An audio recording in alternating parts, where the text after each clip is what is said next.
A Massachusetts teenager set to go before an immigration judge this afternoon. 18-year-old Marcelo Gomez da Silva was arrested by ICE agents while he was driving to high school volleyball practice last Saturday. Authorities say the operation was targeting da Silva's father. Now his family and classmates are calling for the teen's release. Meanwhile, advocates say over a dozen people in Chicago are in ICE custody after attending what they thought was a routine immigration check-in. Let's bring in ABC's Maria Villarreal for more. And Maria, you have some original reporting about people being detained as they showed up to scheduled immigration hearings. What'd you find out there? You know, Diane, we've actually been following this for the last few weeks. We have a team that has been watching this both in New York, in LA, in Texas as well. We were able to get down to the San Antonio courts. And the reason why we chose this particular location was because just about a week ago, we saw immigration advocates that were at the court actually document what was happening inside these immigration hearings, which was very concerning to them. You know, families who had been used to showing up to these immigration courts and speaking with immigration judges about the status of their cases were then walking out and being detained by ICE. Initially, it was very confusing for a lot of the families that were there, not to mention the attorneys and the advocates that were representing these people, but slowly but surely they were able to piece together what they were seeing. And then we went and also watched this occur yesterday as well. Basically, what was happening in the courts that they were able to document is that, you know, migrants were coming in to check in on their immigration cases. While they were there listening to their cases for removal, you know, the Department of Justice would basically tell the judge, listen, judge, we want to go ahead and have this case dismissed.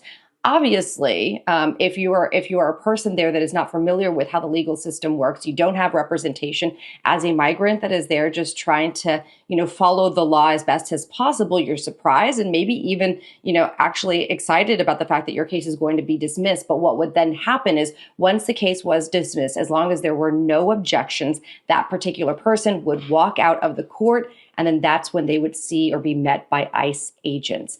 Initially, again, very confusing situation occurring. Obviously, more information has come out over the last week that this could be a tactic being used by the administration that falls in line with expedited removal, which we know that the Trump administration has tinkered with over the last few months in order to, you know, get more people deported from our country.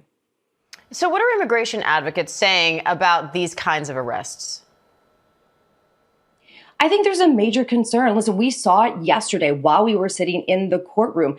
There were people that were trying to show up for their cases. And as they were going into the lobby and speaking with some of these advocates, the advocates were actually telling them, listen, it might be a better idea for you to get on WebEx, to basically do your hearings virtually, still present yourself, still follow the law, still make sure that you are checking in and following the case that you have set in these immigration courts, but also protect yourself.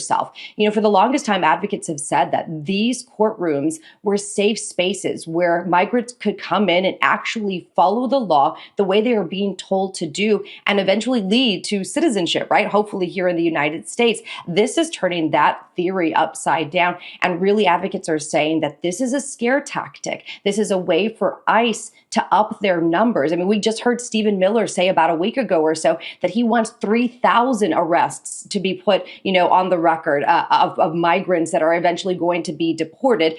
You know, advocates say that this is what is going to get them there.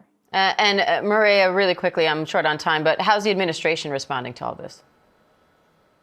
I know, you know, listen, Diane, when the video initially came out last week, it looked like some children were being detained, zip-tied even. They basically say that is not what is happening. They deny the fact that any children were restrained, but they did say that there were some parents that chose to bring their children with them that, you know, were going to obviously be detained with them if they chose to do that. At this point, the administration is saying, listen, these are our guidelines. This is the law. If you are here and you don't have legal citizenship or status, you don't have an asylum case pending, then this is what is going to happen to you. It is not okay for you to be in the country. All right, Maria Villarreal, thank you.